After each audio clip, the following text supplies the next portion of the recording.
My name is Lisa Deanne Smith. I'm the curator here at Onsite Gallery at OCAD University, and we'd like to welcome you all. Thank you for coming. As we get started, I'm going to do our standard OCAD land acknowledgement. I would like us to think about it in a way that is deep and meaningful, and that will mean very different things for different people here. But I think it is, rather than putting it straight out there as the lines, I think it is nice for us to think about what it means and what it means to have land taken away, what it means to be on the land and to come to new land, and where we're at with that now. So I will read our OCAD land acknowledgement, and then I'd like to take a minute maybe to just sit with it for a second so we can think about what that means to each of us. I'd like to acknowledge the ancestral and territorial and traditional territories of the Mississaugas of the New Credit, the Haudenosaunee, the Anishinaabe, and the Huron-Wendat, who are the original owners and custodians of the land on which we stand and create.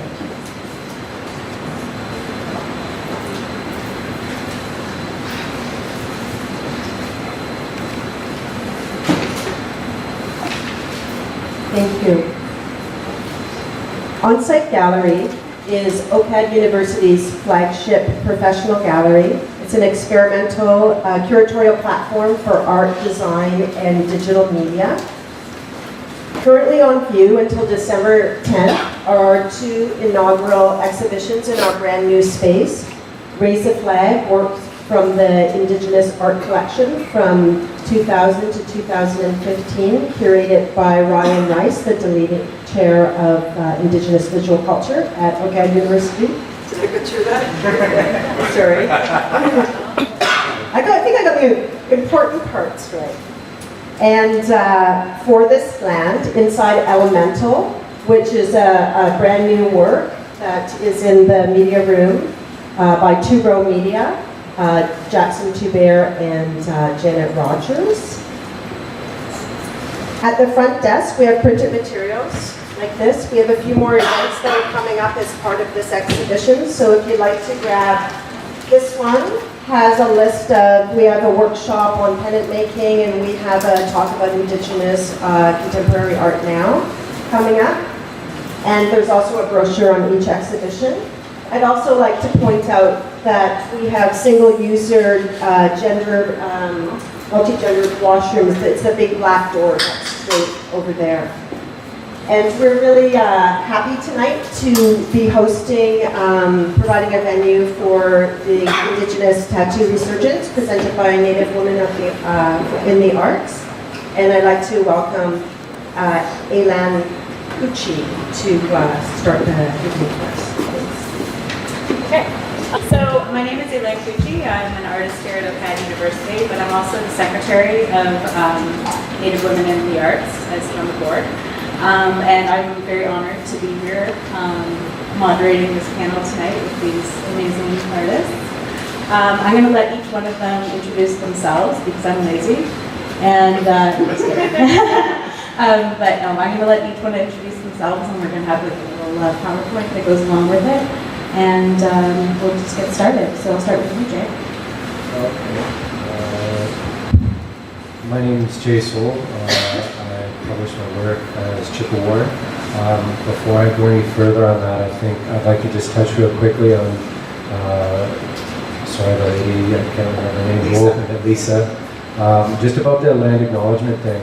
When she had told me that she was going to do the land acknowledgement, I felt it was important that we just really quickly touch on, I find the land acknowledgements to be a little empty, and that they're being thrown around a little empty, and that I think it's important moving forward if people are going to be doing land acknowledgements, specifically for Toronto, that, you understand the people's land that you're on, what was taken and where they are now, And so a good example is like my community, our traditional territory, our treaty traditional territory is over 2 million acres. And yet today we sit on 9,000 acres. So that's something huge that people need to understand and be able to put into context when you talk about those things. And that, you know, we're a membership of 2,600 people, 900 are on reserve. Out of those 900, only 300 are employed. So there's a very high unemployment rate, high rates of poverty. So I think it's important that if land acknowledgements are done, to go the extra mile and to just to point those things out. So that was part of the conversation we had about that. So moving forward, that's where those can go. Anyway, on top of that, I've been in the tattoo industry, commercial tattoo industry for the last almost 17 years. I started off as a piercer primarily for the first 6 years. I worked in shops in the United States, England, Australia, and Canada. For the last 13 years, I've been a shop owner, operating multiple shops. I had one in Windsor, one in Toronto. Now I just operate the one here in Toronto. And to be honest, I kind of have my foot outside the door of tattooing. I kind of moved out of tattooing and just focusing on my artwork and on my clothing and on installation work and just general shit disturbing, which I find a lot more rewarding and fun. And I think that's about it. I don't really, to be honest, know a whole lot actually about Indigenous tattooing. I'm here sort of as a guest. I feel like I'm more of a guest. I'm just kind of here, I think, and what I'll add to the conversation, I think, is more about the commercial side of the tattoo industry. Reg? Sorry, I'm going to put through the rest of the example. Oh yeah, that's some of my artwork, that's some painting, that's some shit disturbing. Those I put out 17,000 of. Those is a big poster I did years ago, a couple years ago. And a lot of my work is just, the last things there is just a lot of shit disturbing. But I think it's important shit disturbing that people understand these things that are happening. It's a painting called Whitewash. The white of the flag, whitewashing the little Indigenous children. Anyway, it's kind of, it's more of my. Is that one that just passed? Is that down on Queen Street? Yeah. Okay, so we'll pass it over to you, Holly. I mean, I didn't realize there were so many slides per person, so I'm gonna rip you through can them just- while you're yeah. going. Or if you want me to change No, as it we're goes. just, they're just historical stuff, so you can just go through them. Okay. But I thought I'd just. Hi. Uvanga atava mitiko pikit davramironga. My name is Holly Nordlum, and I'm originally from Couchie, Alaska, which is above the Arctic Circle. I'm Inuit. I'm a visual artist, and I went to school in Alaska, graduated with a BFA. But I think now what I'm doing is working with Maya and traditional tattooing. And we will talk a lot about that. But my background is in visual art. I do printmaking, painting, sculpture, and in Anchorage now I'm doing a lot of public art. And those pay my bills, and they pay for us to travel. But the tattoo project came to me. My great-grandmother had traditional chin tattoos, and she was an amazing, tough little woman until she was 85. And my mom knew her and talked about her while I was growing up a lot. And they share a name, Lucy Schaefer, Lucy Suppleton Schaefer. And she would talk about her a lot, her namesake. And we started talking about getting our chins done 15, 20 years ago. And I was 25 years old. And then as time progressed, I wanted to do it for other people and not just me. So I started looking for a tattooist and looking for funding. And I got the funding before I found my love here. But, and then I had a plan to put together a program. And a friend introduced me to Maya on Facebook, on the FB. And then since then, we've been nonstop. And really, she is a force that has helped guide me in this process of revitalizing in Alaska. My goal was Alaska, but it ended up being much more traditional techniques and patterns and community with that. So again, I'm Holly Nidcock Nordlum, and we're going to be talking about our Tupik Me program. This is Maya. Over to Maya.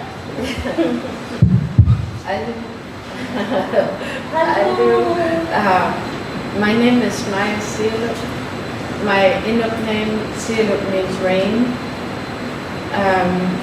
I'm from Greenland, West Greenland, Kitamir. And I'm a tattooer. I'm just a tattooer. I have no masters or nothing. I'm just a tattooer. And I've been tattooing for 16 years. If I speak funny, it's because English is not my first language. Greenland was colonized by Denmark 300 years ago. And so I'm European. So we're like a North American people that politically are Europeans. So I usually say that the difference between me and Holly is that she's American and I'm Scandinavian. And the part where we are the same is because we are Inuit, both of us. And the Inuit part, there's not much difference. We eat the same yucky food. I mean yummy. And but I started in commercial tattooing 16 years ago. I was trained in Amsterdam, funny enough, by a black worker who appropriates Pacific art. And I did not have words for that at that time. I did not have that conversation. I hadn't learned that conversation. But it still felt. There was he didn't tattoo me, let me put it that way. So after 10 years of commercial tattooing, where I struggled to feel at home, but loved the freedom part, I started hand poking after I got sick. And I started hand poking, and I was kind of roaming around trying to figure out what I was going to do with this hand poking thing.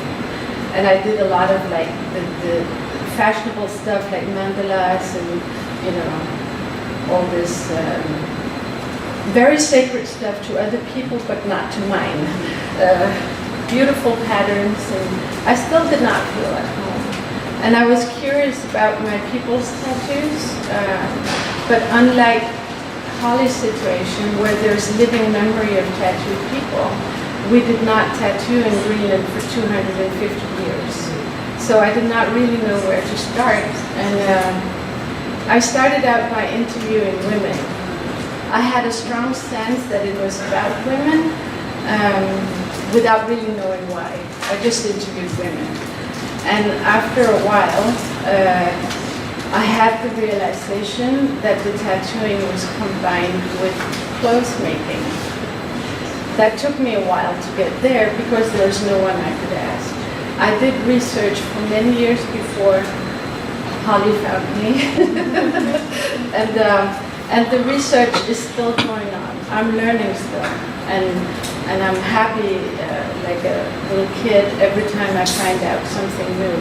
And it's not until now, 6 years down the road, where I'm actually training and being part of Tupik Me, that I have been able to put words on the question that we are asked the most: what does the tattoos mean? That one is really hard when it comes to Indigenous tattooing, because it's not like sailor tattoos where it means trouble or it means good luck, or it is way bigger and deeper than that. So that took me a while, and we're going to talk a lot about that, the meaning, because that resonates into what is the difference between commercial tattooing and indigenous tattooing. So, testament wana kalala kanadami nuan nakpulakula. It's very nice to visit you people in Canada. Thank you for having us here. Great. Okay. Well, I think we can go right into what is the difference between an indigenous tattoo and your commercial tattooing, and maybe some of the techniques that go along with that. The differences between skin stitching and it's poke tattoo, hand poke tattoo. Should I? Okay.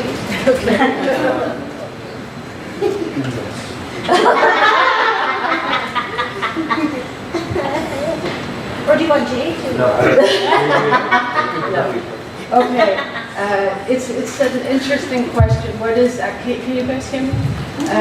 What is the difference between indigenous tattooing and commercial tattooing? Well, it's that. It's commercial and it's indigenous. That's the biggest difference. We don't do indigenous tattooing for a commercial purpose. But also, yes, there are some methods and stuff, but our methods are widely used in commercial tattooing as well. So the best description that I can give for the difference between the two is the why we're getting tattooed. It's in the intention behind the tattooing. Because you can do traditional Cree tattoos or traditional Maori tattoos or traditional Galactic tattoo. It doesn't matter where they come from. You can do that commercially. And some people do. But you can also do them indigenized. And it's all about that, what we call the third circle. So it's a bigger explanation into what is the spirit of the tattoo and what is the healing properties that you put in it and so forth. And I think that to put it simple, indigenous tattooing is for the group and it's for the greater good of the group. Commercial tattooing is for the self. It's inward and outward.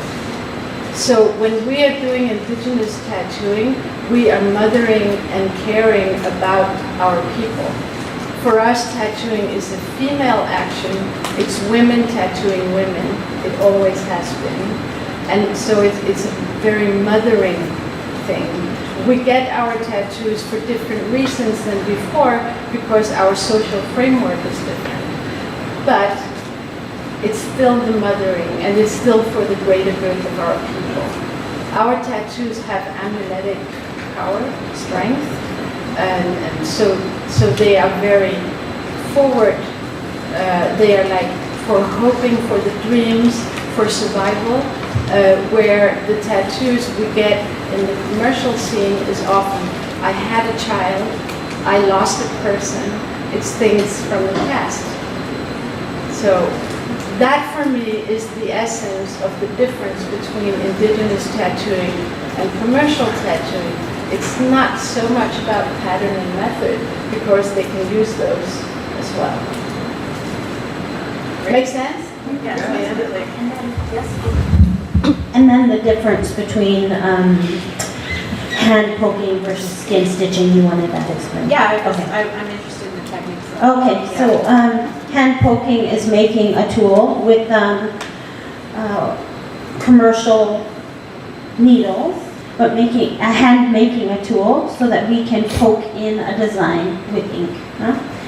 But skin stitching, which is very old to Inuit culture, I have an archaeologist friend who works in Alaska and studies our ancestors, the Soule people, has evidence going back as 9,000 and 10,000 years of traditional tattooing. And skin stitching was the way that was done. And so women are making, as Maya alluded to, said a little bit, they were making all the clothes for all their children and sewing all the time and working with hide and skins. And the men, everybody was clothed by the woman of the house. And that just translated nicely and expertly into stitching on your live skin. And skin stitching is taking a needle through the skin with cotton thread soaked in ink. It's literally so. Literally sewing the skin. Not shut. But through the skin. And I have a lot of that work on me. I've been our pin cushion for our training classes. So if you are curious later, I have lots of that work. And then, so Jay, going to you, what do you see happening within your tattoo business in terms of people? Do you get a lot of Indigenous people coming in requesting Indigenous tattoos? And what would that look like from your end? For me, it's not really, I guess, people coming for specifically Indigenous tattoos, because it's really, I think, this sort of a new phenomenon. People who come to me for tattoos that I do are based on my artwork. Mm-hmm. My artwork is, I wouldn't even call it Indigenous artwork. I think it's pop art, indigenized. So people who get my work are getting the designs that I specifically do. And I'll really only do my design work now. I'm not really interested in the commercial side outside of it being other than my artwork. But there are people who come in who want, that I've seen are getting, different things to like the pictograph, rock paintings, those sort of things, simpler design. I've done some stuff for water protector tattoos and different things like that, but I can't say that it's like specifically Indigenous people getting Indigenous design. I get asked to do all kinds of different things. Most of them I will check them down, but. Okay, interesting. And you wanted to add to that? Yeah. In Indigenous tattooing, we differentiate between two types of tattoos. You have traditional tattoos. I hate the word traditional though. I just cannot really come up with a better one. But you know what I mean. Like tattoos like they used to make them, or markings like they used to make them in that period of time where there was someone able to photograph them or draw it. Yeah. It's a short time. They might have looked different 500 years before that, who knows?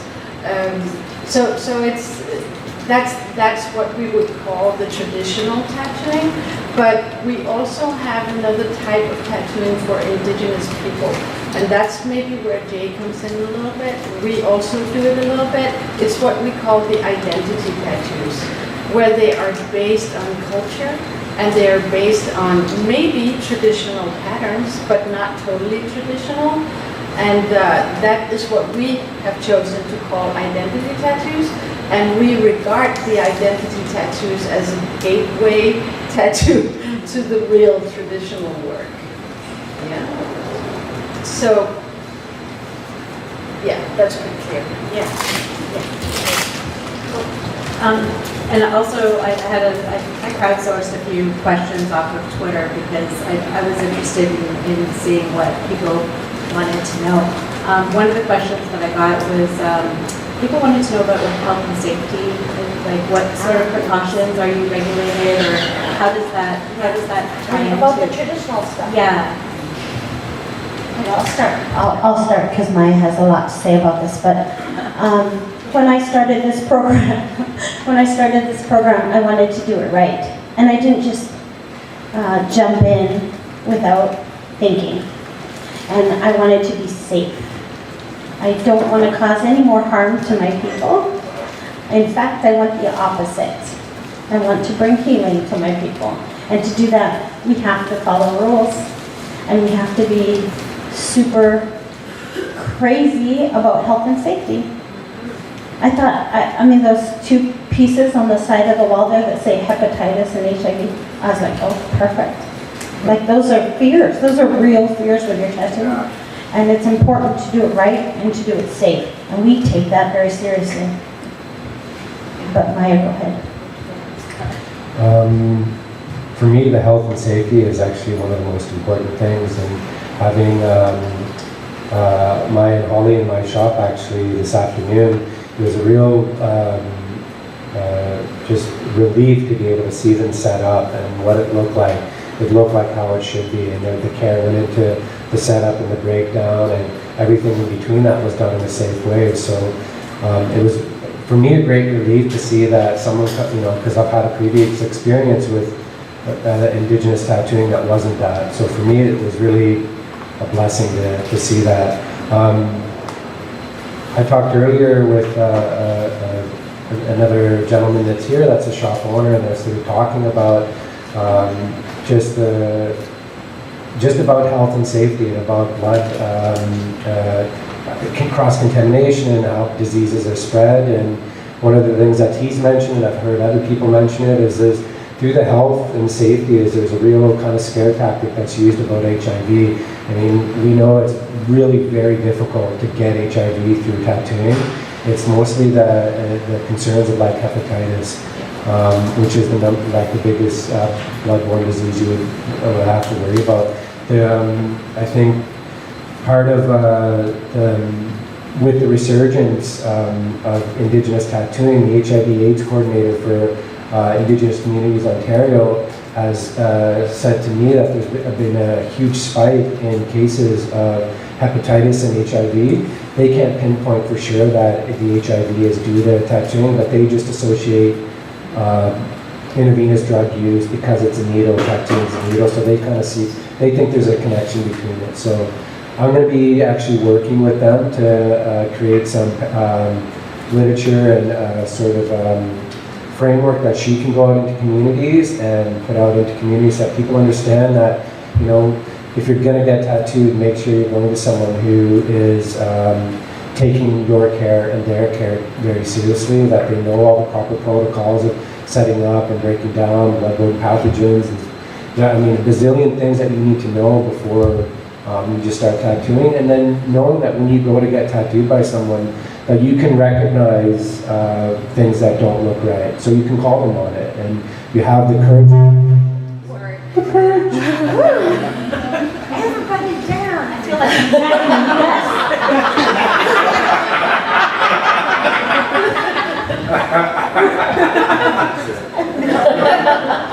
So that you have the courage to call it out and say, this isn't right, and that you have the knowledge to be able to call them on it and call them on it confidently. And I think that's hugely important. So I'm looking forward to working with Laura on this, because we have we have the highest rates in Canada for HIV, AIDS, and hepatitis within our community. So we need to be doing everything we can to try to combat that. And for me, it's like the most important thing is knowing that people are doing it safely and with care. We were talking about that today. Yeah. That, we were just in Greenland a month ago in my homelands, and being part of a big Nordic festival there. And the organizers of the festival was asking, would you guys like to work with the local tattooers? And I said, hell no. I would really like to work with the women who are interested in getting tattooed, because they need to know what to look for. And the tattooers, they come and go, man. They're like travelers and, free-spirited people. So I can work with them if they're interested in Indigenous tattooing, but I'm not going to be like policing all the commercial tattooers in Nuuk. But indeed, telling people what to look for, making healthy choices, that is kind of part of the whole idea of Indigenous tattooing, is to make healthy choices. It's kind of like we're wearing our regalia every day.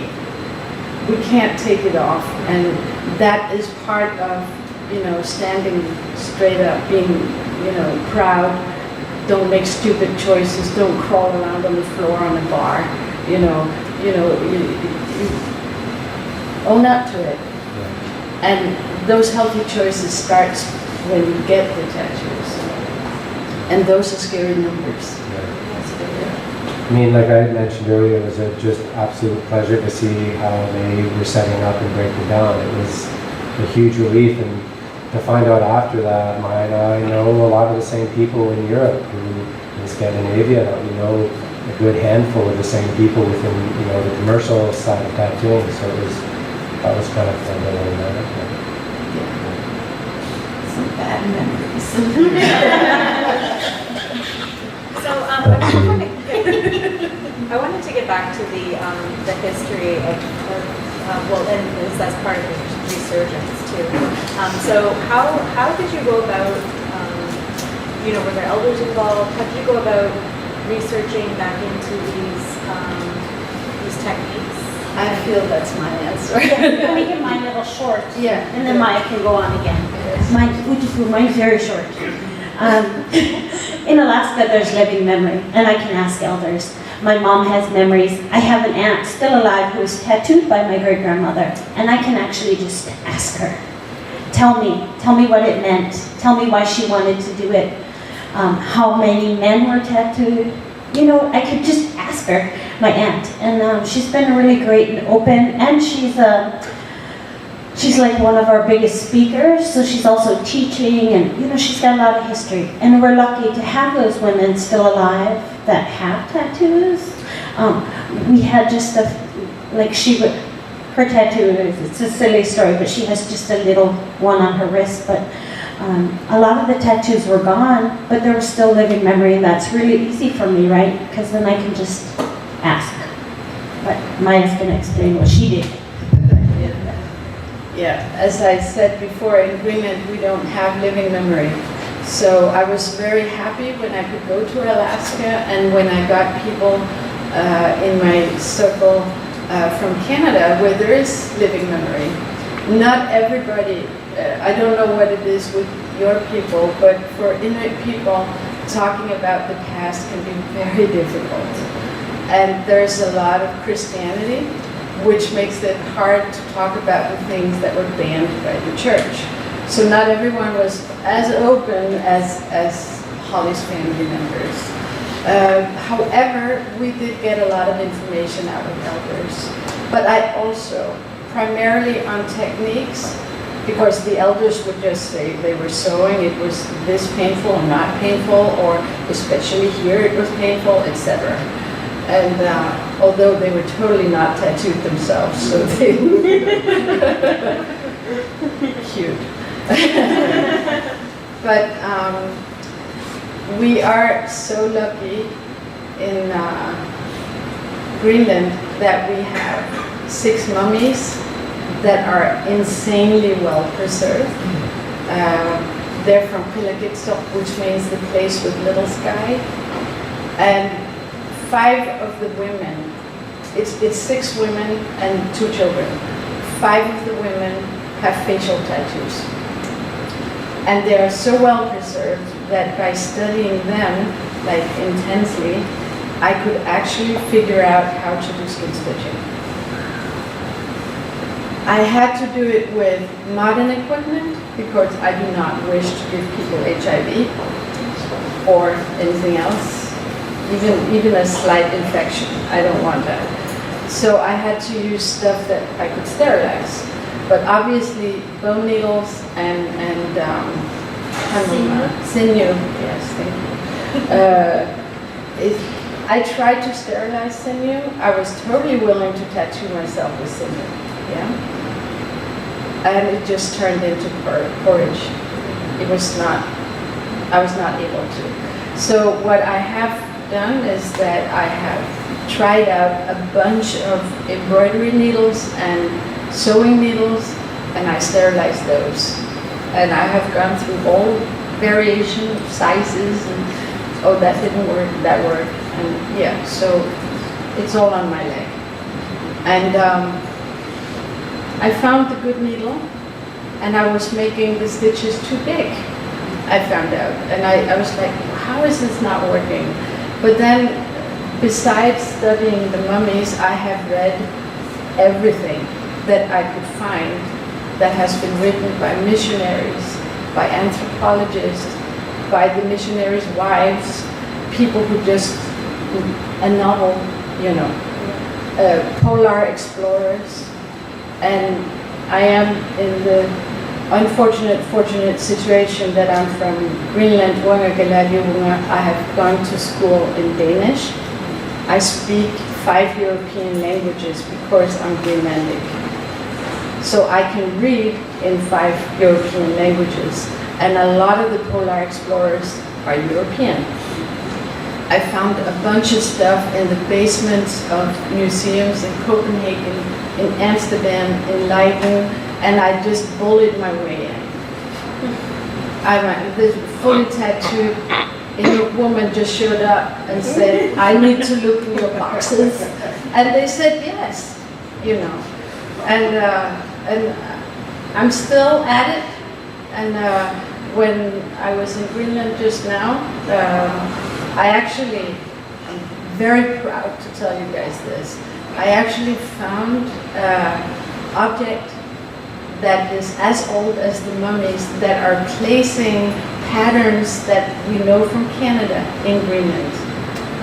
And I was so excited, and the museum was like, okay, cool. I'm like, no, listen, this is big. And they have now invited me back to look at all the other objects they have that with ornaments on. So that's a way for me to find patterns. I have found patterns in dictionaries where we have no pictures but we have names.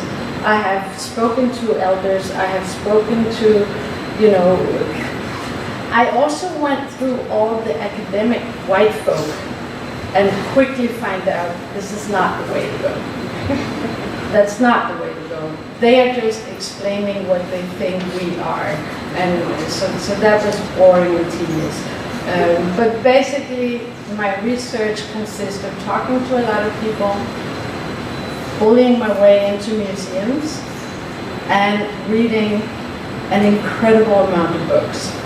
And then there was a sentence here, a sentence there, and I gathered all of that.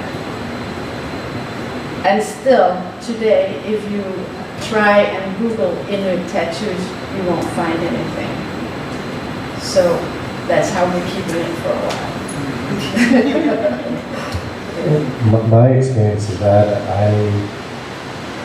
I was adopted in 1982 by a Scottish family, and when I met my Indigenous mother, she had a about 15, 17-year-old tattoo that was home poked on her arm that said JJD, which was her 3 children. That's as far as I know about like, home poke.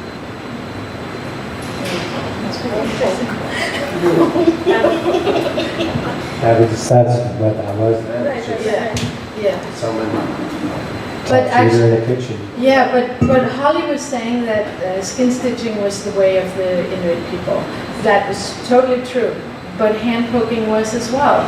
And when I found out, I only knew about the skin stitching, and I could not figure out for the life of me how you would do that. How would you make these? How would you sew in the form? I could not. But I understand it now, and I can do it now. But before, I was one big question mark.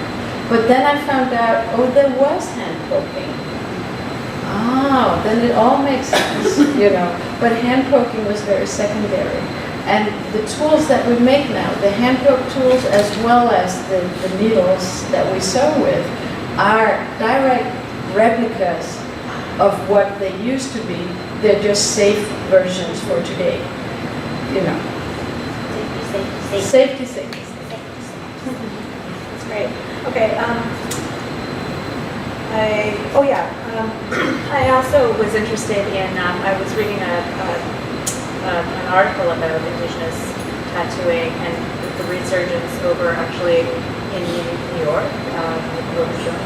anyways, and they were talking about how tattoos used to be done as part of a healing mechanism, like if there was migraines, they would do a tattoo on a certain point to relieve migraines, etc. So I wondered if you could speak to that, if you run into any of that in your practice.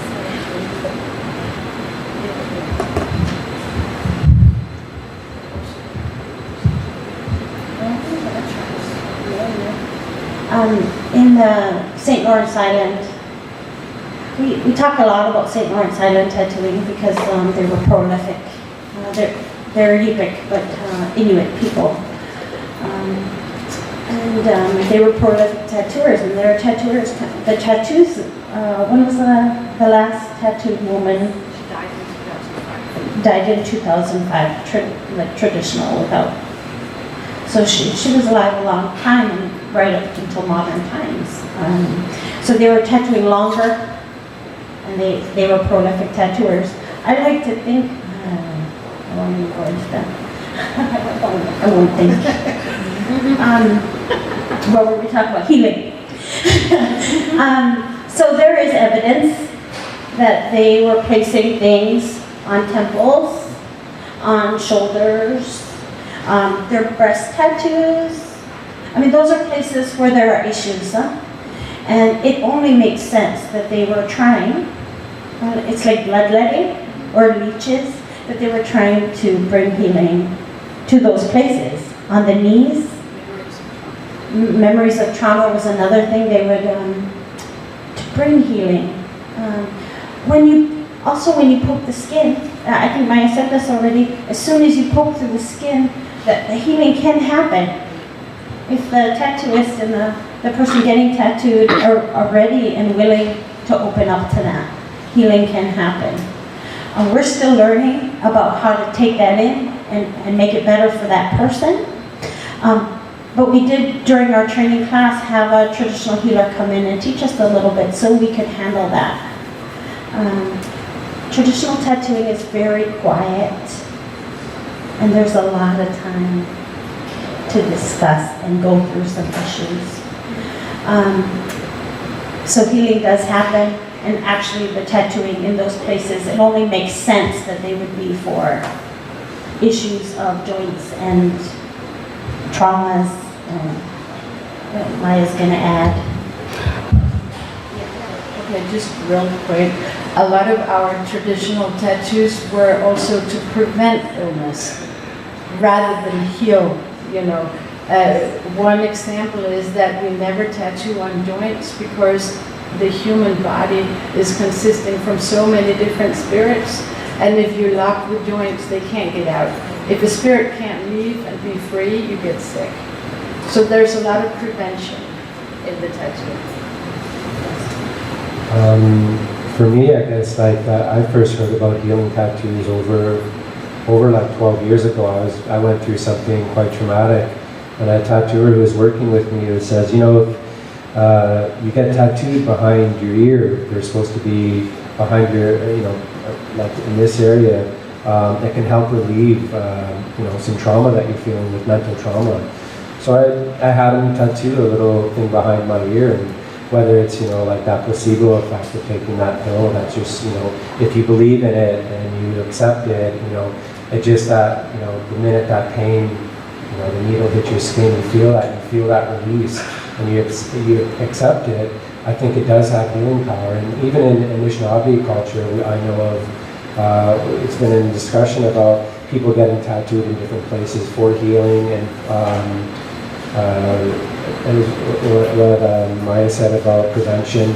And I know I have a friend here even who has been tattooed in the same place behind her ear for the same purpose. And you know, and her feedback is that it has helped. She's also gone and done stuff along the collarbone from an accident, a car accident she had 38 years ago, and she's said that that's helped realign her. So I think you know, there's power in I believe there's power in it for sure.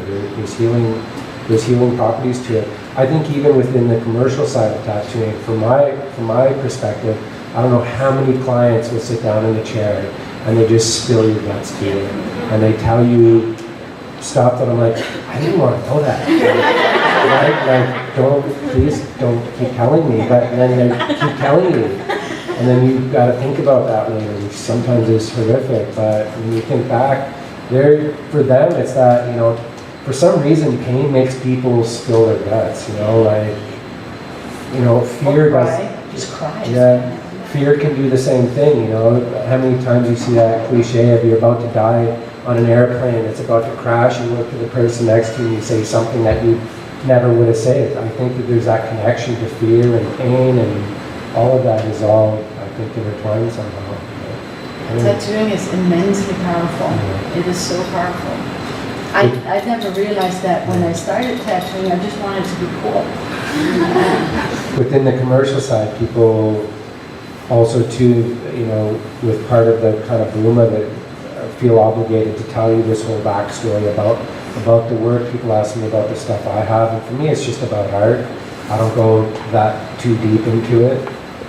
But for most people nowadays they do. There's like some deep meaning and story, and a lot of times it's about healing or about new stages in their life. So I think even within the commercial side, I still think that there's that connection to it. I'm going to jump ahead a little bit. I was thinking while you were talking to Jay about, you did was it in September you, with Christy Belford and Isaac Burdock, you did were you guys there too? No, sorry, did not include you. But I wonder if you can speak a little bit about what that was like that weekend. It was a weekend where they brought in a bunch of Indigenous tattooers, or Indigenous people, and did a lot of Indigenous tattooing, in terms of thinking like about community and kinship.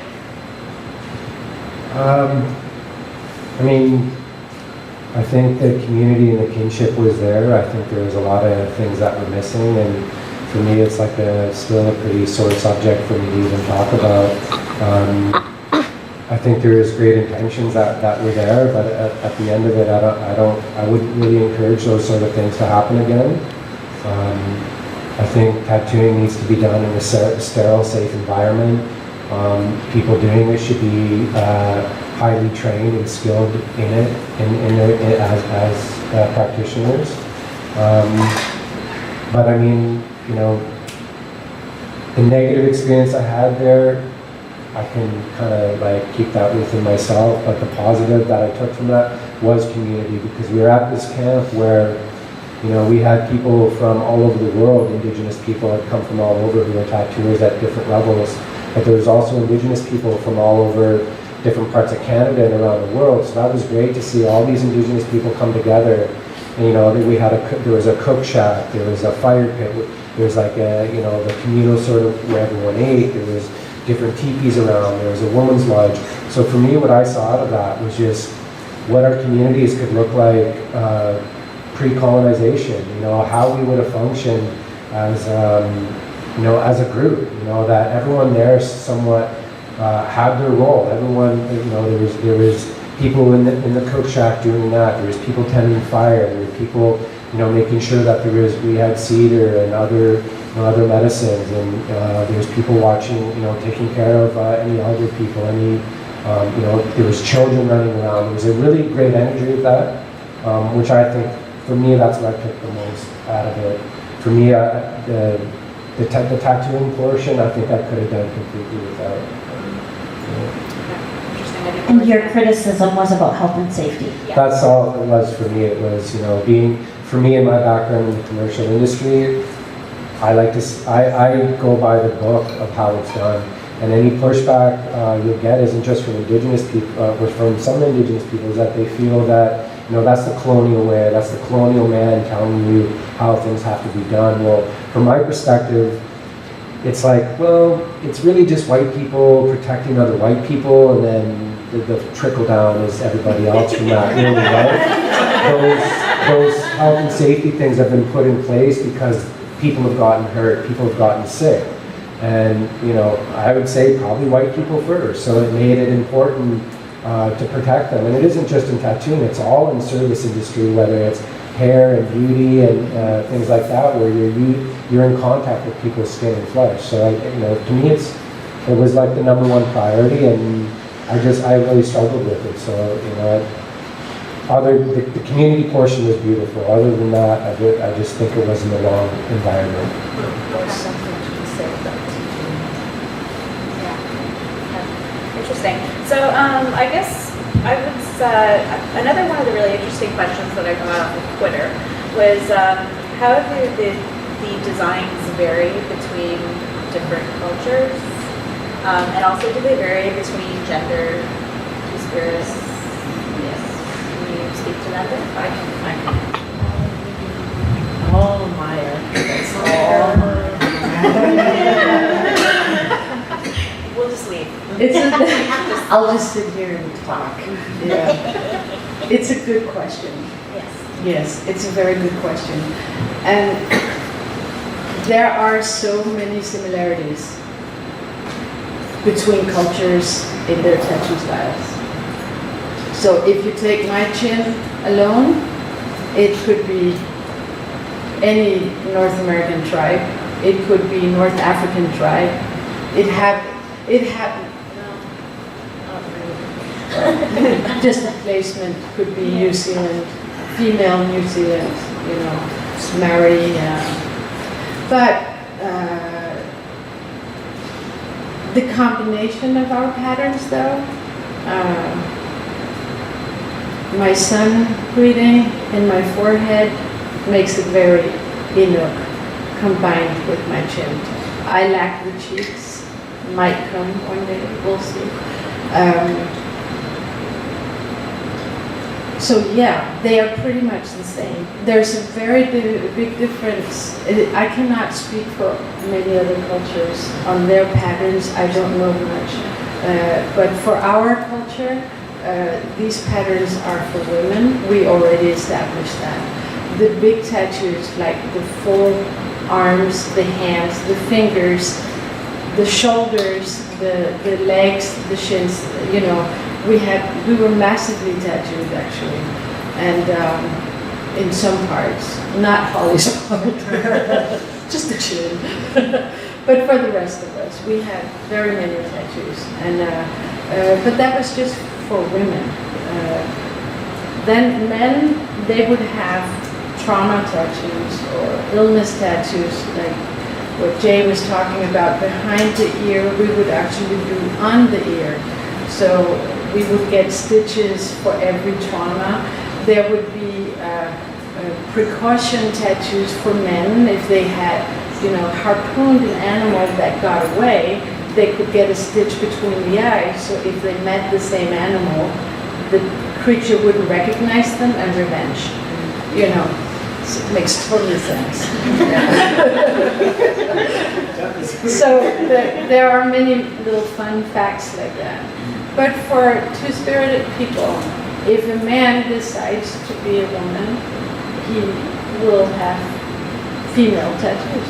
Right. So yeah, very, very open and accepting of that whole, well, back then.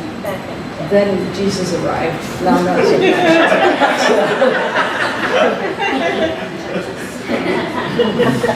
That made the whole thing a little Is he here complicated. now? I think he left the building. Yeah. Did you have a question? Yeah, just with regards to the two-spirited space, would Yeah. they participate in making tattoos as well? Making, Tattoos Being as a well, tattooist. administering tattoos. well, that would depend. I have never heard of a two-spirited person being the tattooer. Our communities were very widespread, and a lot of the communities were super small. They could be down to 3 people.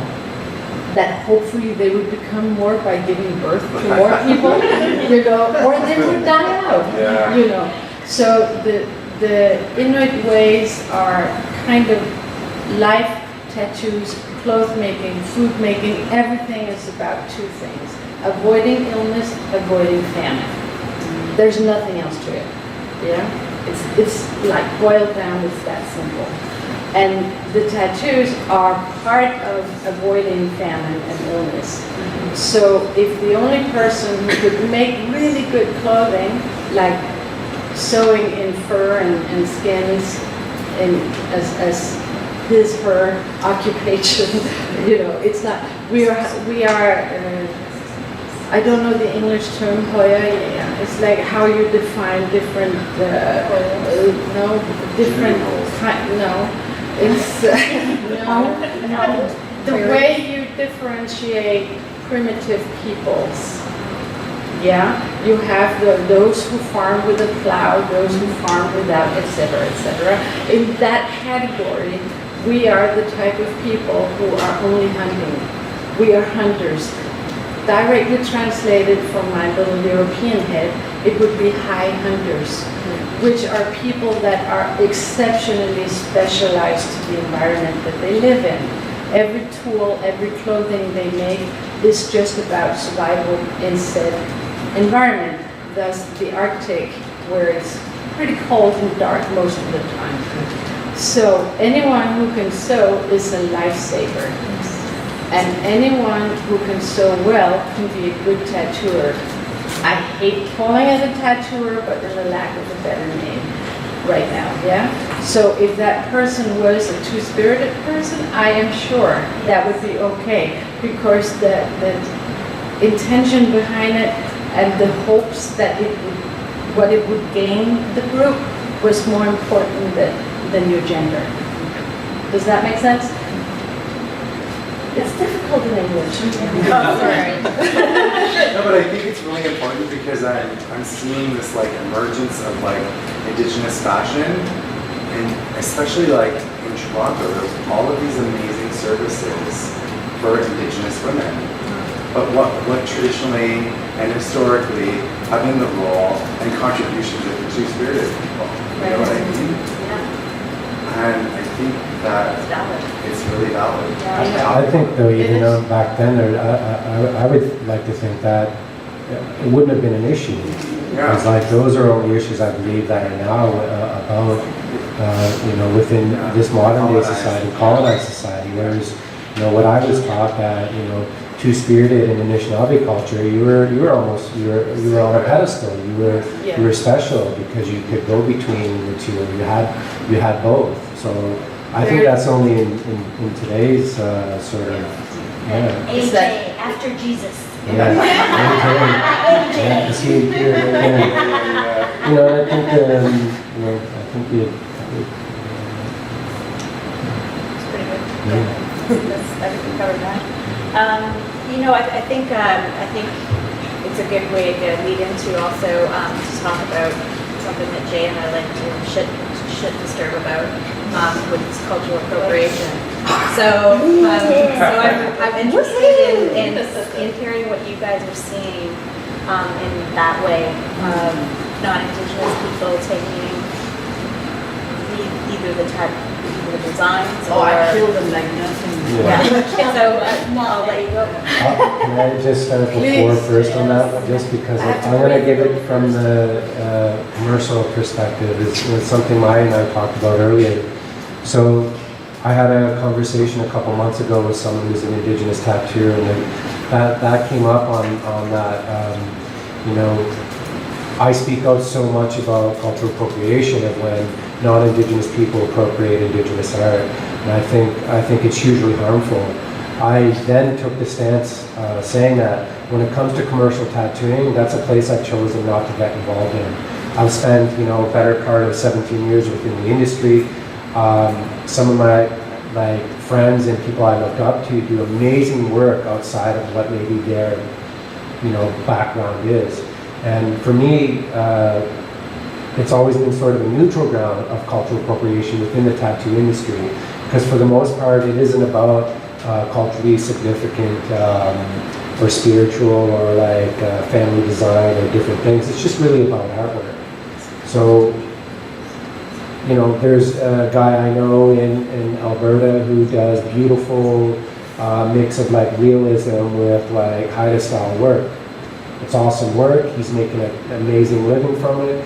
Is it right? I don't really know. I mean, technically maybe not. I mean, I asked a friend of mine who does Haida work. I was like, I had a client come to me and say, Jay, I want to get a Haida style turtle. I was like, oh, okay, yeah, I'll do that. Then I wrote my friend who's a Haida carver, and I said, yo, Mike, what do you think about if I were to do this? And he said to me, well, how would you feel if I started doing Anishinaabe artwork or tattoos? I said, I don't really know. I don't think it'd be cool, I guess. Well, he says, there's your answer then, because for them, Haida is only become artwork. It was never artwork before, it was language. It was a way of sharing story and language. So when you put it in those sort of terms, is the guy who's doing that Haida work mixed with realism, is it wrong?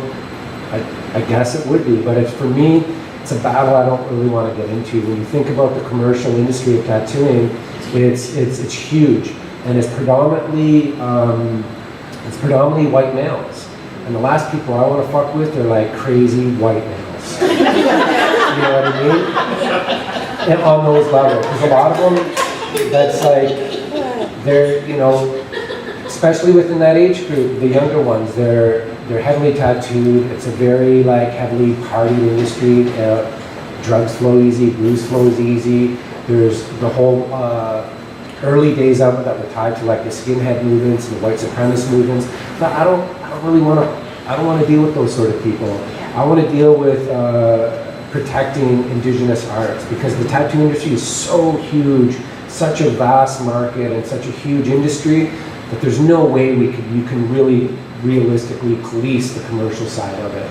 I know they're going to have some things to say about more of when they see it, but for me and from the commercial side, I don't mind it. I like it. I like seeing, I have a Japanese sleeve. My two legs are just walking appropriations of a mix of like of Borneo to, they're a mix of like Borneo style with Maori with like some Polynesian, all a mix. And when I went to the person who did it, he's very well known for doing that work. And I said, I don't want one specific. I want a mix of all that Islander sort of stuff. And that's what he did. And I like it. And then again, I have a Japanese sleeve, and and it's, for me, it's just some rad art. I like Japanese culture. I like the artwork. Their artwork is, it's beautiful stuff. So for me, there's a real, I can detach from it maybe in a different way than the women here can. So anyway, that's. All right. Don't let me catch you doing artwork. I'll touch it. All right. What do I want to say about this? Where do I start? Because Maya's going to get into it, and she's much more organized and thoughtful about this. But I have a little story. Last year, Maya texted me. She said, "Look on IKEA. Go to IKEA." So I did. I went to IKEA, and they had traditional St. Lawrence Island patterns on pillows, and I love them. Tattoo patterns. I love them. But I was like, those mothers. Honestly, how did that benefit St. Lawrence Island? Did they give up flying about St. Lawrence Island and what's going on there? The statistics that are going on there. Did anybody care about the people that... Did anyone care about those people they sent to residential school? Who died there? Fuck! Last month, we were in agreement, and I Googled IKEA so I could show everybody the picture of the stupid fucking pillows. And my picture came up, because apparently I've been talking like crazy about it. It really upsets me and it hurts me. And that's what I think about taking direct patterns from our people. Takes away more. Mine is finished. It's a really, really rough subject. Yes. It is. And I think the reason why it doesn't touch in on Jay as much as it does on Holly is that Holly is working directly with our patterns and directly with the new finds. And what we see is that these white male fuckers, I'm sorry, you can beep it if you want. But the way they come to me with entitlement as tattoo collectors, of course they have the right to get our women's tattoos, while Inuit women are constantly questioning, am I Inuk enough? Am I dark enough in my skin? Am I too fat? Am I too thin? Do I eat the right kind of food? But I grew up in Europe, etc., etc. Doubt on doubt on doubt on doubt. Why the fuck, beep, should I tattoo our patterns on German tattoo collectors? As long as our women, my sisters, are not comfortable in their skin as Inuit women to get our sacred markings. Hell to the no. I mean, as Inuit people, there isn't much that's sacred. There is so little that is sacred. We're not a very ceremonial people. We're just survivors and adapters, But this is sacred. This is important stuff to us. As to Jay's sleeve from Japan, the Japanese people are very strong and not an oppressed people. So they're fine. They don't give a shit. The Borneo stuff though, shame. I jokes because I am so full of the same stuff. Yeah. I'm going to some kind of hell for the tattoos that I got because I got 10 years in commercial tattooing. I was trained by a person who did the kind of work that he has in his legs. I learned black work from a black worker who's a white, ginger German guy in Amsterdam. Okay? So I know appropriation in Western tattooing or commercial tattooing up front. It's a beast that we cannot battle. But I already, now when I talk to people, I actually tattoo some of them. Not with our patterns, but with our methods. And I turn them into little ambassadors because I need those. We are very small people. There's only like 150,000 of us.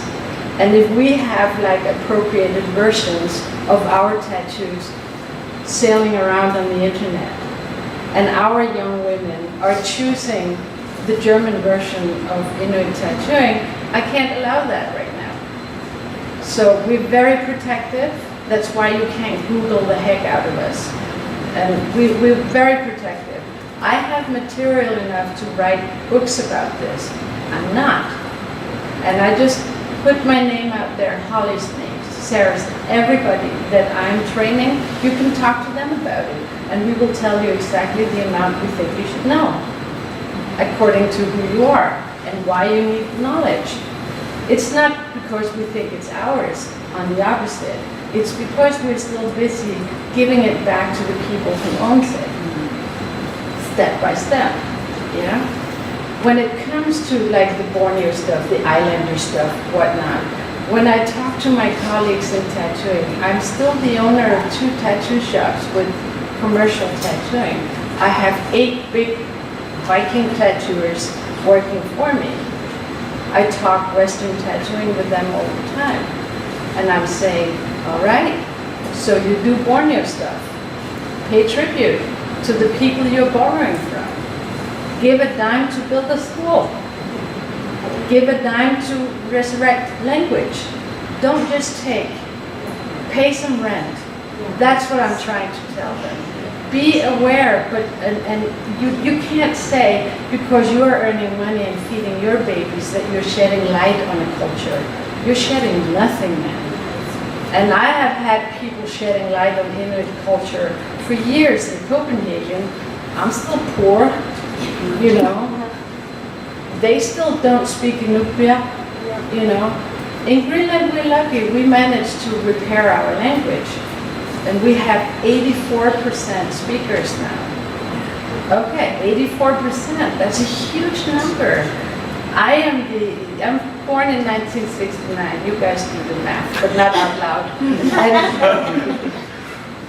I went to Danish school. I was forced to speak Danish, yeah? When I was 9, I was sent to Denmark from Greenland. That's from North America to Europe, to go live with a Danish family and become Danified, so I could come back and study later. This was normal, yeah? This did not end until the 80s. So, you know, when people are borrowing patterns and making a living from it, they should at least pay tribute to the people whose culture that they admire so much. That's all I'm saying. Yeah. Outside of tattooing, I will fight you all day, every day about cultural appropriation when it comes to Indigenous art. I'm working currently with a gallery owner in Montreal who I called randomly one day because I kind of had this idea. It's like, oh, you know, it'd be awesome to have a Indigenous gallery in Toronto. I want to look into seeing what it would take to do that. So I called, someone I know who runs and owns a gallery, and we ended up talking for probably 3-4 hours on the phone, and it was this whole long drawn-out conversation about why it was a terrible idea for me to do it because of how she struggles in old Montreal. Here's a native-owned gallery who is taking artworks from all over, mostly Eastern Canada, and taking it from the north and putting it into the south. And it's for a wide range of things, craft making, from moccasins to beadwork to carving to woodwork, you name it, like it's in the gallery.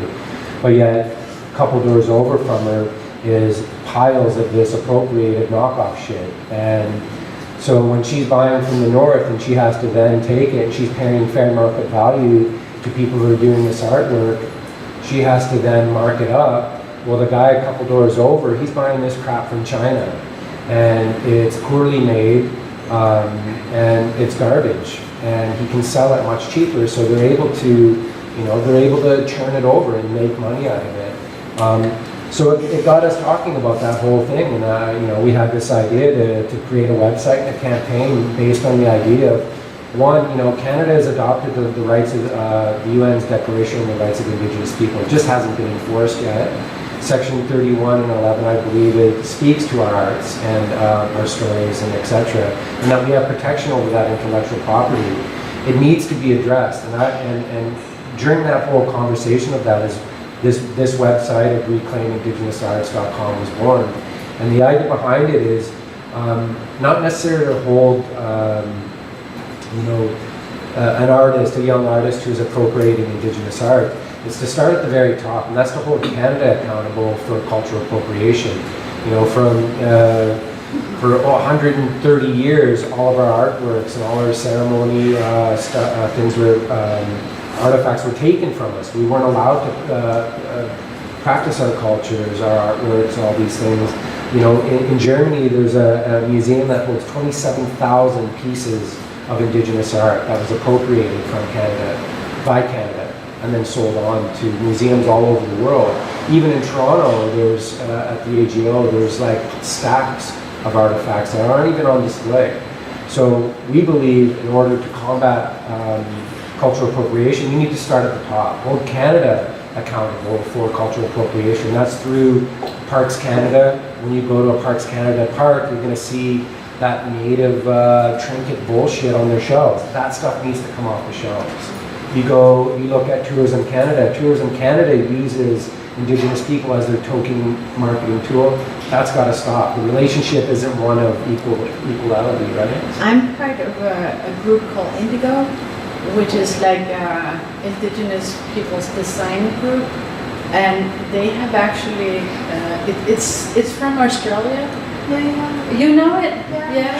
I've been part of making the 10 paragraphs on how to work appropriately with Indigenous design. And you could actually bring them in on this discussion, because like if you have the Olympics in said country, wherever, Brazil, whatever, they often use Indigenous design as their logos and whatnot. Well, they did it. Yeah. And there are paragraphs on this. Indigo, look it up. How do you do it right? Yeah. Well, and it is for me the most important thing is how are we going to go after artists who are appropriating, individual artists who are appropriating art, when you have the government at the very top doing it themselves and doing it rapidly. We can't expect them to lead, we need the government to lead by example and to stop this at the very top level. And then when you think of all of those things that INAC is in possession of, is we need to put pressure on them to have these artifacts returned to us, to have our ancestors' bones returned to us so we can bury them correctly. And that, so the website and the idea of that is in my research was figured by the most annoying way possible isn't petitions. I feel like, what online petition have you ever seen go anywhere personally? I feel letter writing campaigns are highly annoying and effective because they have to open the letter. They have to physically open it, look at it, and then if it's going to government, they have to reply somehow.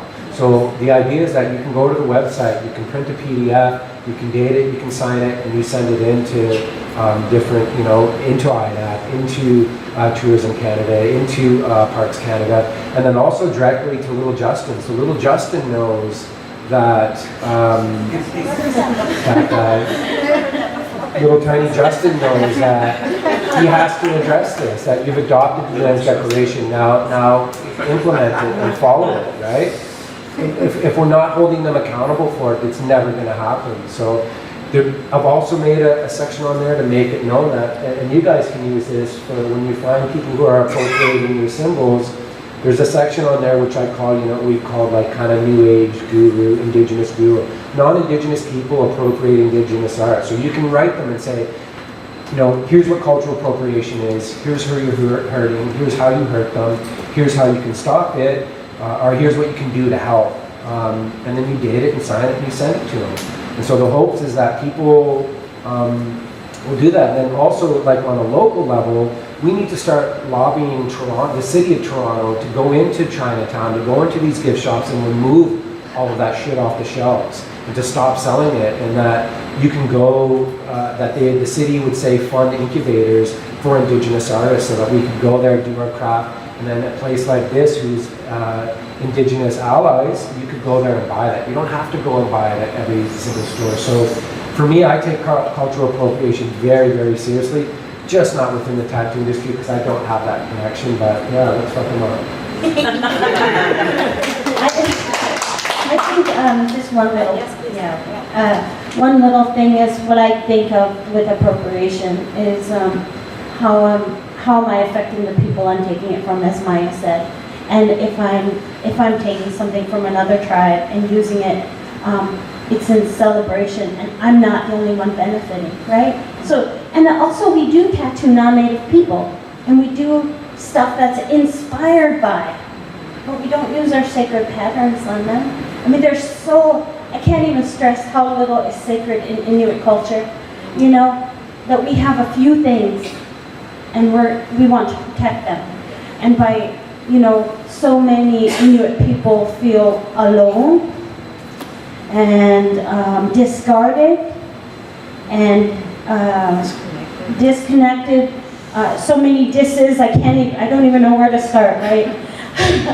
That we're trying to bring a little community back into our lives in this urban craziness. We're trying to bring something special back into each one of our lives, Inuit people. And I hope that other people will respect that a little bit. And we talk a lot about that. Yes, there's one more thing. I just have one little teeny thing more about the appropriation is one thing that is very dangerous to our culture. Another thing is exotification. And the appropriation, well, there is self-appropriation too, there is. But I see the exotification as a bigger, more contagious disease that would go back into Indigenous communities. And I see a lot of New Agey, pan-Indianism, ceremonial stuff, which is actually just kind of diluting the strength of both ceremony, pattern, etc. And I think that exotifying yourself instead of acknowledging the fact that you are an Indigenous person, year 2017, wearing Vortex and jeans or whatever, there is a danger of not living in the now by doing exotification to yourself and to your people. And I know that it sells like hot bread on a cold day, but we have to be realistic about who we are, what we are, why we are. And also, being Indigenous is not all iconic stuff. There's also, our food smells weird, and, there's all that stuff too, and my people were quite barbaric actually, and I own up to that. I said that to a white friend recently. We were just not that nice, It's like, and he was so surprised. But there's something in it, like just appreciate who you really are. And the exotification is a falsification. I can just speak really quickly on what you were saying there, Maya. There's a documentary or a short film out that a friend and peer of mine made. A Native American artist from. He's currently living in Colorado. His name is Greg Veal, and his work is absolutely amazing. And he's made a film called a short called "The Last American Indian on Earth," and it's an absolutely amazing little short. And the way it ends is such a loop, I won't tell you, I won't spoil it, but you can look it up. Go on his website, just look up Greg Beale, Last American Indian on Earth, and it totally speaks to the exotification of Indigenous people. Essentially what he does is goes in and puts on a China-made headdress and chest plate and all regalia and face paint, and then he just walks around. He walks around for a year collecting footage, and the way you see him treated is just mind-blowing. He's also, he actually was also the one who kind of started the whole push on Washington Redskins changing their name. He was based in Washington, D.C. When that all sort of kicked off. And that was because of him. And so, you know, I love this guy. Like, I look up to him as a great peer, and he inspires a lot of the work that I do of being a shit disturber. And I look at his work and just look up his doc. It's amazing. Like, it totally speaks to what Maya was saying. Right? Great. Actually, I really appreciate that you are, you know, the emotion behind. Sorry. No, because I think sometimes it's lost in the conversation surrounding cultural appropriation. I think that there's that there's not enough. I don't think people understand the idea of how important it is for Indigenous peoples to reclaim their culture, to revitalize their culture, and that's exactly what you're doing through you know, doing the tattooing that you're doing. I'm wondering if there have been, and I know we have also had concerns even about recording this and putting it out there to kind of, you know, in terms of thinking that people might maybe thinking that this is okay to copy or whatever. So I'm glad that we had this conversation as part of it.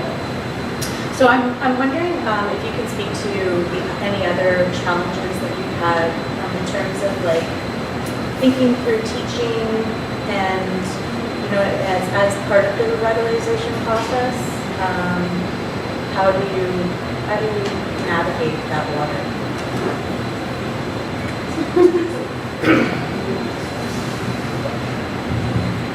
We're discussing what we're going to talk about.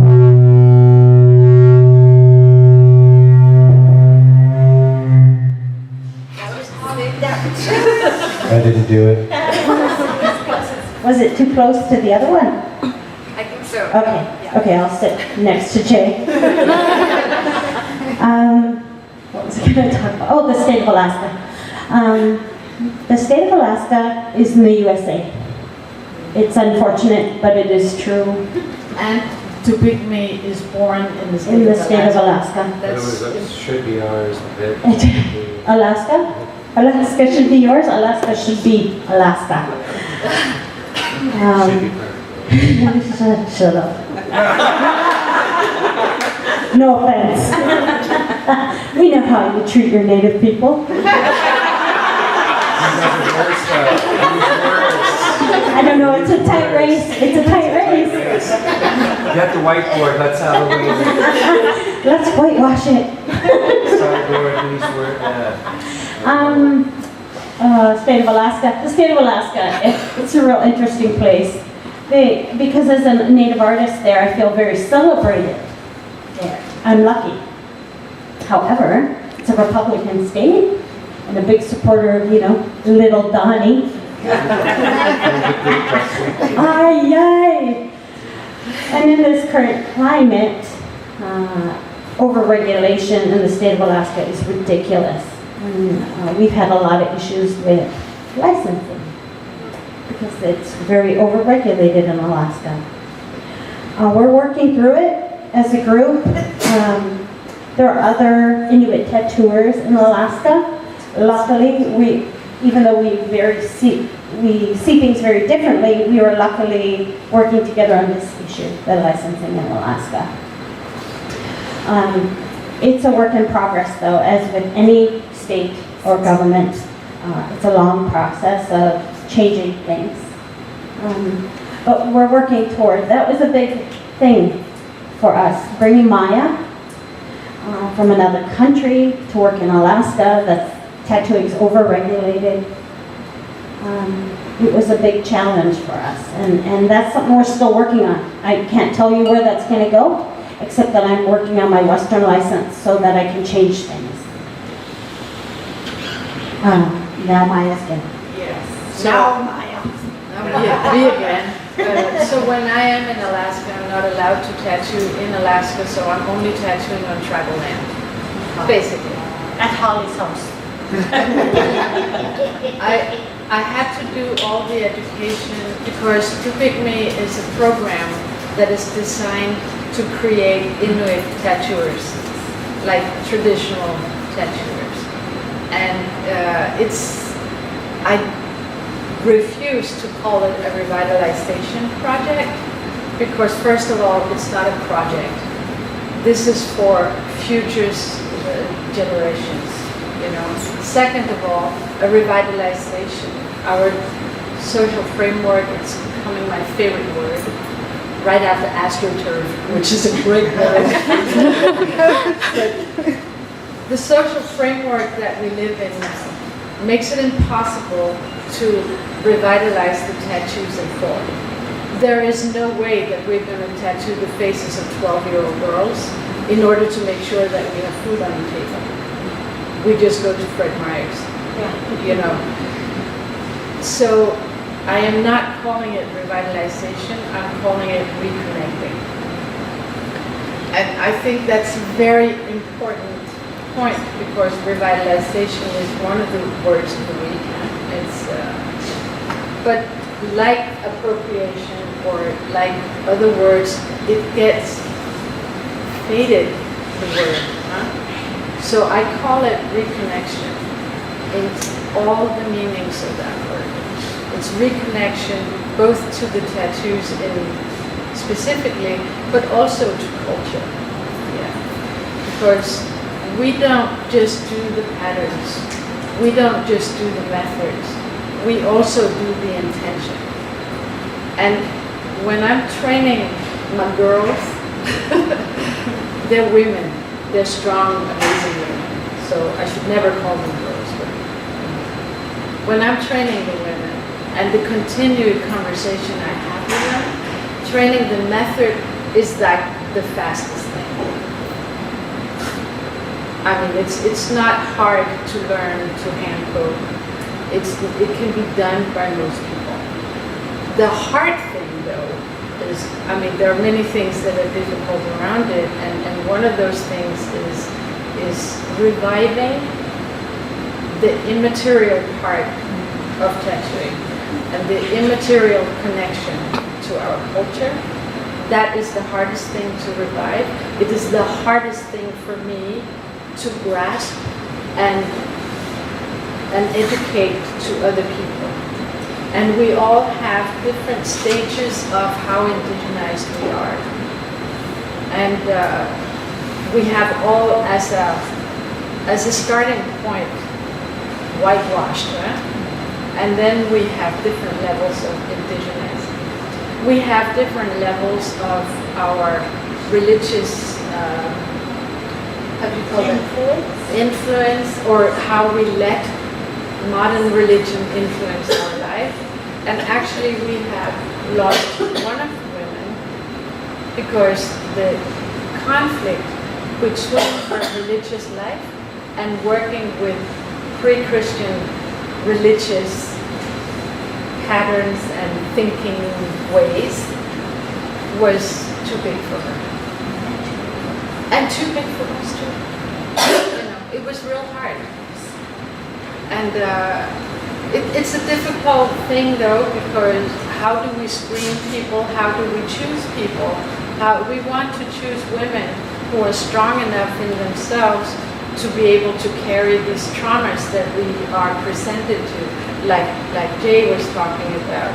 And for us, the traumas that our customers, our clients, the women that come to us, they have are mirrors of our own traumas. So it's like double layers and double layers and double layers. So you need to be quite strong, and you need to be able to put it right here and not bring it home to your babies, you know. And then you also we need to find a way where we connect with people who are already working hard for the culture. because this is a very big thing to, the English word escapes me, but like when you're gardening, you plant a seed, cultivate. It is hard for me to cultivate another person's level of warriorness and to cultivate. I'm glad to be helpful in the indigenizing process by using my own experiences. But in the long end, I cannot remove the filters caused by whitewash and trauma. So the people we choose have to be able to do this along part of the road. And we see a lot of education, and I do this, and I mean it, you see it everywhere, education of indigenous tattooers, which is boiled down to this is how you make a tool. And a tattoo is consisting of method, which is tools, of patterns, which we already established can be the same in North Africa. And then that immaterial part. When I was doing the first educational bit, I was drawing, and it became 3 circles, and we just call it the third circle, that immaterial part. And we see that Western tattooing or commercial tattooing is consisting of 2 of the circles. And true indigenous tattooing has that third circle, and that is the one that is the hardest to teach and the hardest to revive. But if you don't, you haven't revitalized shit. You're just making pretty patterns, basically. Beep. Yeah? Did you want to add to that? I can't remember what I was going to say. Yeah, it's like, All I can really add, I guess, is we talked about that at the culture camp where the tattoo gathering was happening. Was on the very first night we had a meeting, or like a ceremony, I guess they called it, and we talked about, in Maori culture, it was the carvers, the best wood carvers are the ones who became the tattooers. And it was with Inuit, it was the seamstresses and the people who sew the best, because it's life or death, right? And within my experience within the commercial side is that when we take on apprentices, there's such a long list of things that they need to go through before they can actually ever tattoo someone. And shop etiquette and the cleanliness and how to deal with customers who are coming in, how to take care of the shop, how to pay your dues, how to draw. I mean, there's such a long list of things that you need to know before you actually pick it up.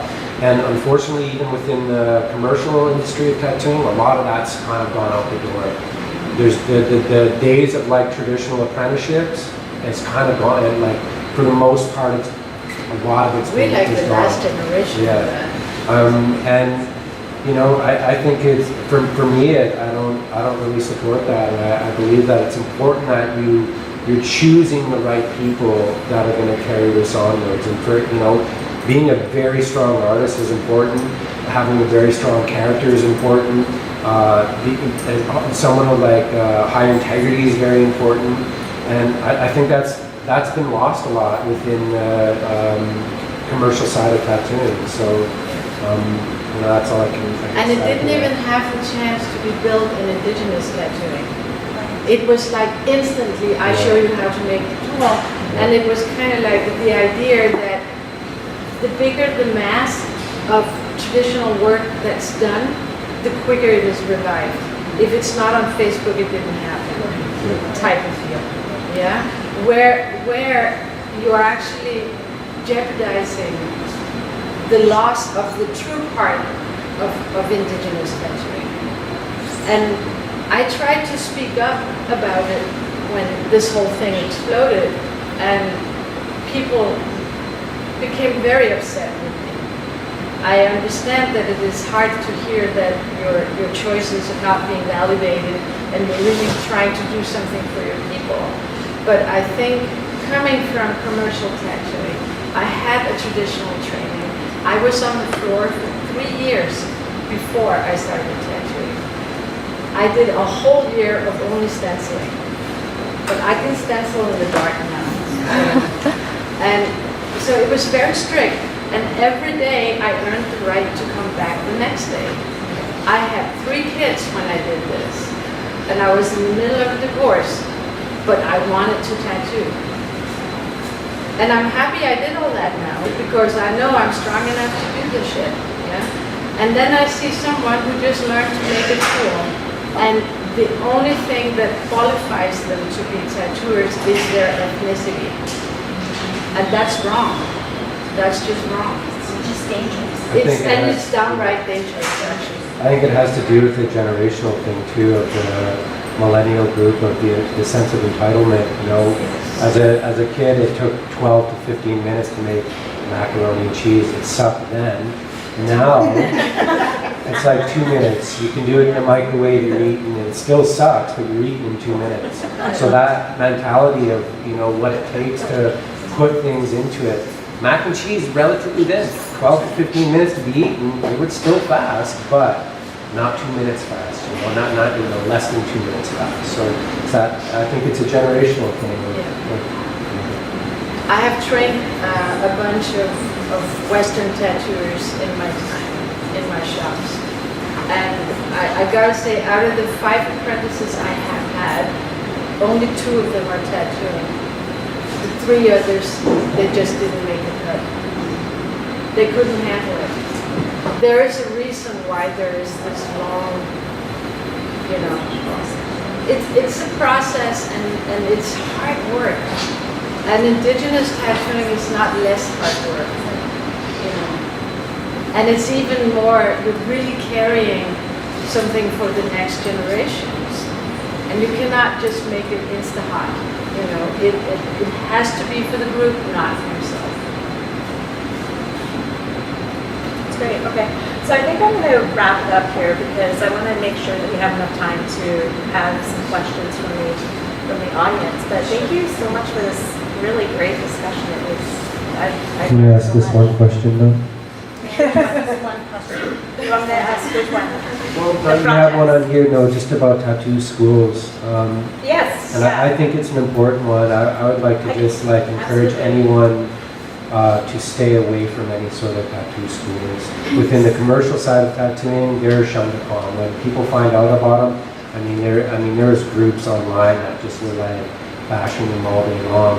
I mean, we've already sort of touched on the process of what it takes to do it, and you know, everything that you have to put into it. So, you know, I don't, there's no way, whether it's like commercial or Indigenous, that you shouldn't be properly apprenticed, and that it's an ongoing, long-term process, that it's not something you can just do in a weekend course or in a month-long seminar or whatever it is. There needs to be a long, drawn-out process, and knowing that the person you're going to be, that's taking on the training, is going to be able to handle everything that comes with it. So I think it's important that not to support them, not to encourage it, and to, you know, just stay away from them. And you know what, unfortunately within the commercial side, it's always been about money. It's always been treated as a business to make money off. What is it about in Indigenous tattooing though, Jay? Can you, I don't understand. What is the purpose of tattoo schools in Indigenous tattooing? What is their goal? I don't know. I think it's the mass thing. Yeah. Like the more to do it, we prove to someone that we exist. I don't know. But I think there's still, even within that, there's commercial, there's currency being exchanged, there's currency involved, right? But there's all. But Hi there's, Monique, I miss you. Within that, there's still commercial, there's still money being exchanged. Even within the Indigenous training schools, it still comes down to currency. So, you know, that's part of it. but there's also, I'm sorry, some male vanity of being the one. Yeah.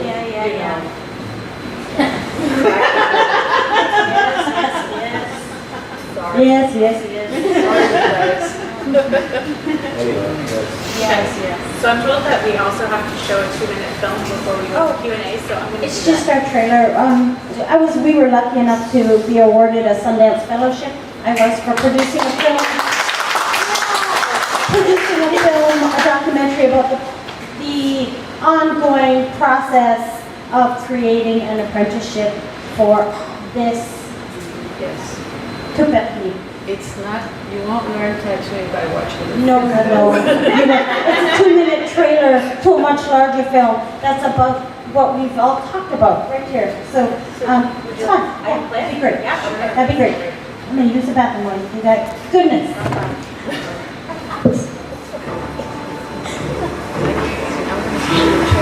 For millennia, Inuit women of the circumpolar Arctic have been tattooing each other. Today, it's rare. Shame almost wiped out traditional tattooing. Pride is bringing it back. It was truly a part of life and religion in the Arctic, and we have to re-implement some Inuit thinking that has been removed due to Christianity. It doesn't mean that we have to go back to living the old ways. We just have to understand the thinking again. It's very community oriented to do this. It's to give a whole people a resurgence and a little bit of pride. And I hope that our program and us traveling will get a whole bunch of us on board and walking the world. There's so much that we need to pass to the next generation. It's so important with self-identity. So much has already been lost because of historical traumas. One of the things that terrified me was the skin stitching.